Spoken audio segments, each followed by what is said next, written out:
Il guérit encore, encore. Tu as l'impression d'être coincé quelque part et peu importe le chemin que tu prends, tu ne vas jamais loin dans ta vie. Tu as l'impression d'être coincé dans certaines parties de ta vie et tu tournes en rond et tu ne sais pas comment en sortir. Une prison est un endroit qui nous retient et on ne peut pas en sortir de par nous-mêmes. Il nous faut une personne pour nous faire sortir. C'est à ce moment précis que vous devez prier et chanter les louanges de Dieu pour que Dieu ôte au devant de vous cette prison spirituelle et vous donne la liberté. Célébrez Dieu dans le malheur. Cela fut le cas de Paul et Silas emprisonnés par les Romains. Ils étaient en détresse. La situation ressemblait à une situation dans laquelle il était inconcevable que des personnes dans la détresse qui étaient à côté de la mort puissent se lever, commencer à prier et célébrer Dieu. Ils pouvaient rester là, se lamenter sur leur sort parce que la mort n'était pas loin d'eux. Mais ils ont mis de côté cela et ils ont commencé à prier et à célébrer Dieu dans la détresse. Pendant qu'ils le faisaient, il y eut un tremblement dans la prison et les fondations de la prison furent ébranlées. Et en même temps, au même moment, tous les portes s'ouvrirent et les liens de tous les prisonniers furent brisés.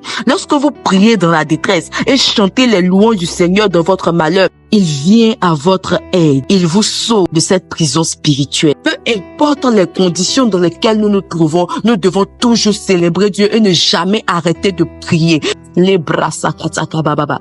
Je prie pour une personne qui désespère. Je prie pour une personne qui ne sait plus où aller. Je prie pour une personne qui pense que c'est terminé. J'aimerais te dire que lorsque tu vas te lever pour célébrer Dieu, il te fera grâce et miséricorde. Et comme Paul et Silas, il va ôter au devant de toi cette prison qui t'empêche d'aller loin. Et la liberté sera ton partage. Il guérit encore.